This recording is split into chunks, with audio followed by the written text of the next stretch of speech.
রান্নাঘরের গ্যাসটা জ্বালিয়ে নাও আর তার মধ্যে দিয়ে দাও এই রুটি বেলনির যে বেলনিটা, সেই বেলনিটা দিয়ে দাও। আর দেখো তো কী হয়, হয়ে যাবে দারুণ একটা কাজ। চমকে যাবে তোমরা যে এই রুটি বেলনিটা আগুনের মধ্যে দিলে কি হয়। এরকমই সব কিচেন টিপস নিয়ে আজকের আমার ভিডিও, নিশ্চয়ই ভালো লাগবে। তো সঙ্গে থাকো, দেখতে থাকো দারুণ দারুণ কিচেন টিপস। নমস্কার বন্ধুরা, আমার একটা টিপসের ভিডিওতে তোমাদের সবাইকে স্বাগত।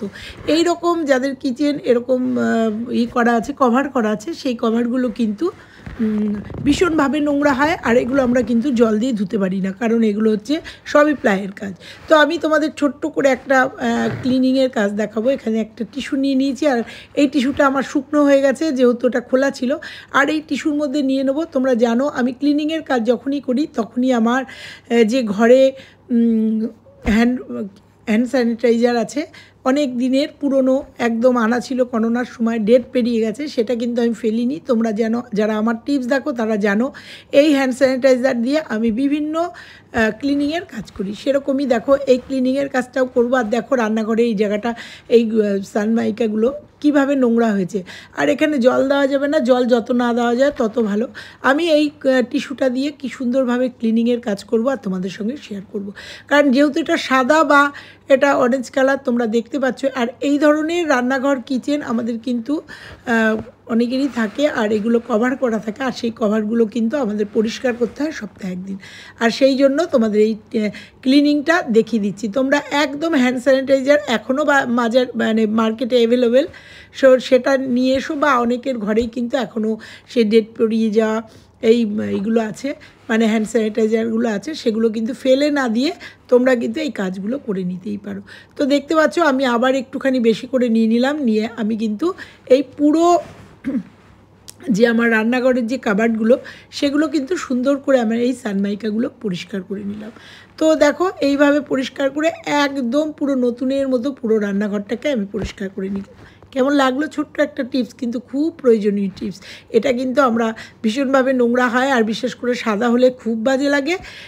তৎক্ষণাৎ রান্না করতে করতে আর যে কোনো কাজ করতে করতে তোমরা কিন্তু একটা টিস্যু নিয়ে জাস্ট এটা একটুখানি ডলে নিলেই কিন্তু একদম নিট অ্যান্ড ক্লিন, একদম নতুনের মতো ঝকঝকে।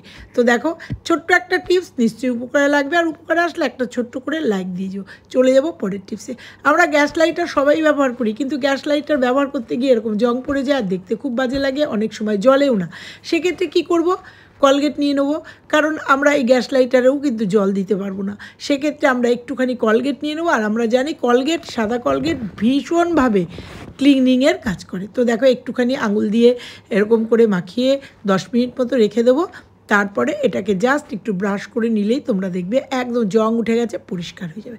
তো দেখো আমি এটা অ্যামাজন থেকে, তোমরা জানো এই ব্রাশটা খুব ধারালো ব্রাশ, এটা দিয়ে প্রথমে একটু ডলে নিলাম। তারপরে যে পুরনো ব্রাশ আছে, দাঁত মাজার পুরনো ব্রাশ দিয়ে একটুখানি ডলে নেবো, নিয়ে একটু টিস্যু দিয়ে মুছে নিলেই কিন্তু একদম পরিষ্কার হয়ে যাবে। তোমরা দেখো অন ক্যামেরায় একদম পরিষ্কার করে নিলাম, তাতে এই জং টংও থাকবে না, আর আমাদের এটা দেখতেও ভালো লাগবে। তো একটা শুকনো টিস্যু নিয়ে নিয়েছি, নিয়ে জাস্ট এটাকে মুছে নেবো। মুছে নিয়ে তোমাদের দেখিয়ে দেবো, কারণ আমাদের রান্নাঘরে নিত্য গৃহিণীরা নিত্য সময় রান্নাঘরেই বেশিরভাগ সময় থাকি। আর রান্নাঘরের জিনিসগুলো যদি অপরিষ্কার থাকে দেখতে কিন্তু খুব বাজে লাগে, মনটাও খারাপ থাকে। ছোট্ট একটা টিপস, নিশ্চয়ই ভালো লাগবে। আর ভালো লাগলে একটা লাইক দিয়ে যাও। চলে যাবো পরের টিপসে। আমাদের এই কী বলে, এই গ্লাসগুলো, মানে এই যে জানলার যে থাই গ্লাসগুলো, এইগুলো কিন্তু ভীষণভাবে নোংরা হয়। আর রাস্তার পাশের বাড়ি হলে তো কথাই নেই, ধুলো টুলো লেগে ভীষণভাবে নোংরা হয়। সেখানেও তোমাদের এই গ্লাসগুলো পরিষ্কার করতে কিন্তু আমাদের অনেকটা সময় লেগে যায়। তো সেক্ষেত্রেও আমি কিন্তু এখানেও কিন্তু একটা, দেখতে পাচ্ছ একটা টিস্যু নিয়ে নিয়েছি, আর টিস্যুর উপর স্প্রে করে নিচ্ছি আবার কিন্তু সেই হ্যান্ড স্যানিটাইজারই। এটাও একটা ছোট পাউচে, মানে কিছুর সাথে হয়তো ফ্রি দিয়েছিল, সেটা দিয়েও কিন্তু আমি কাজ করে নিচ্ছি। কারণ জানি আমরা এর মধ্যে হয়তো স্পিরিট থাকে, আর এই স্পিরিট কিন্তু ক্লিনিংয়ের দারুণ কাজ করে। তো দেখো টিস্যুটা ভালোভাবে ভিজিয়ে নিয়েছি, চলে এসেছি থাই গ্লাসের এখানে বারান্দায়। আর আমার বারান্দাটা পুরোই থাই গ্লাসে, পুরোটাই থাই গ্লাস লাগানো। তো দেখো এই কাচের এই গ্লাসগুলো সুন্দরভাবে এই টিস্যু দিয়ে জাস্ট মুছে নেবো। আর মুছে নিয়ে তোমাদের দেখাবো একদম চকচকে নতুনের মতো, কোনো পরিশ্রম করতে হবে না, সুন্দরভাবে আমি ক্লিনিং করে নেবো। যেহেতু আমার অনেক বড় বারান্দা, তাই একটা সাইড তোমাদের পরিষ্কার করে দেখাবো। তো চলো আমি এই ইটা দিয়ে তো দেখতে পাচ্ছ যে টিস্যুটা দিয়ে জাস্ট একটু মুছছি, মুছলেই কিন্তু সমস্ত নোংরাটা আমার এই টিস্যুর উপর চলে এসছে।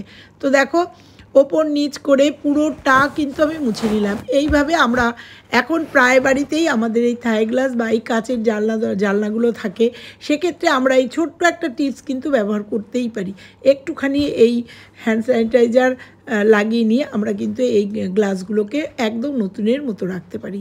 তো দেখো আমি পুরোটা মুছে নিলাম। গ্লাসে আমার ছবিটা দেখা যাচ্ছে, প্লিজ ইগনোর করো।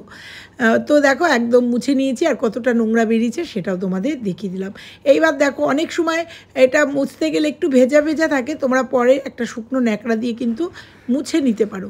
তো দেখো আমি এটা সুন্দর করে মুছে নিলাম। এইবার তোমাদের দেখাবো, হাতে আমি একটা মোজা পরে নিয়েছি, অবশ্যই এটা বাতিল মোজা। তোমরা অনেকেই এই টিপসের সময় এই মোজাটা তোমরা দেখো একটু মোটা, এই মোজাটা হাতে পরে নিয়েছি। হাতে পরে নিয়ে জাস্ট আমি কিন্তু মুছে নেব। তোমরা ন্যাকড়া দিয়ে যে কাজটা করবে, আমি মোজাটা পরে নিয়ে খুব সুন্দরভাবে মোজাটা পরে নিলে সুন্দরভাবে আমার এই গ্লাসটা মোছার কাজ হয়ে যাবে। তোমরাও একটা সুতির এরকম মোজা, একটু মোটা ধরনের মোজা হাতে পরে নিও, তাতে এই গ্রিল মুছতে বা এই থাই গ্লাস মুছতে ভীষণ কিন্তু সুবিধা, হাতে কোথাও লাগবেও না। এবার সুন্দরভাবে আমি পুরো গ্লাসটাকে মুছে নিলাম। ছোট্ট একটা টিপস, এই টিপসটাও যদি তোমরা ফলো করো, সংসারের অনেক কঠিন কাজ সহজ হয়ে যাবে। গৃহিণীরা যদি বুদ্ধি আর কৌশল দিয়ে কাজ করে, তাহলে যে কোনো কাজই আমরা কাজ করতে করতে একদম সহজ সরল হয়ে যায়।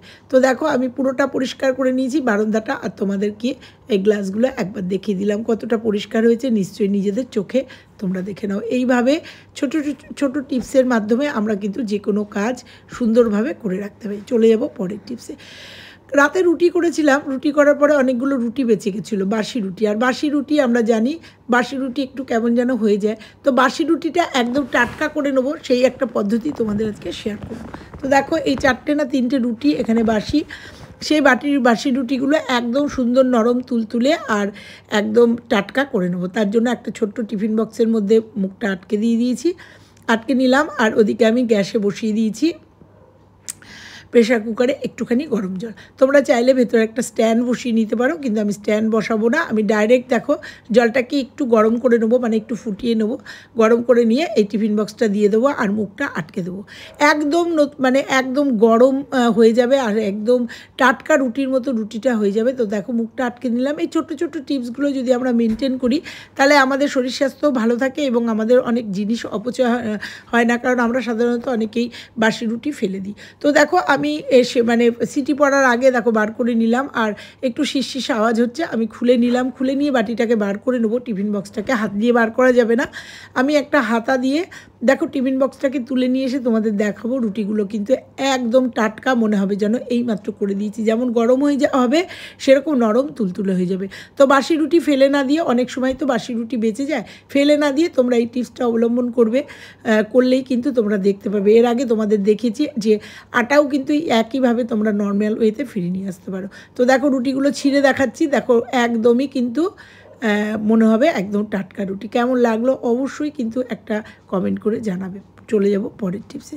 আমরা আটা বেলতে গিয়ে এরকম আটা কিন্তু বেলনিতে লেগে যায়, সেক্ষেত্রে আমরা কি করব, ছোট্ট একটা টিপস অ্যাপ্লাই করব। দেখো বেলনিটা আমি ধুয়ে নিয়ে আসলাম, তারপরে এই ডাস্টারটা দিয়ে মুছে নেব।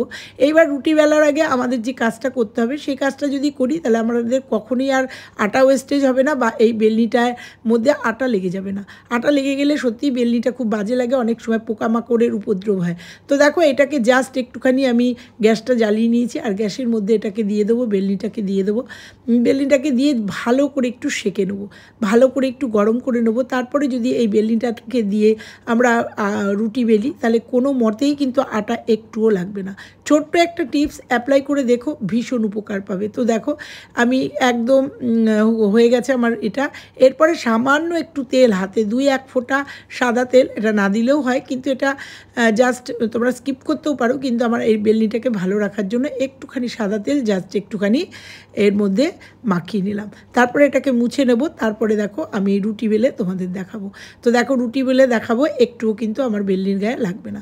তো চলো আজকের টিপসগুলো কেমন লাগলো অবশ্যই কিন্তু জানিও। ভালো লাগলে লাইক কমেন্ট শেয়ার, চ্যানেলে নতুন হলে চ্যানেলটা সাবস্ক্রাইব করে পাশে বেল আইকনটা প্রেস করে দিও, তাতে আমার সমস্ত ভিডিও সবার আগে চলে যাবে। আর রুটিগুলো কেমন ফুলছে সেটাও কিন্তু তোমাদের দেখিয়ে দিলাম।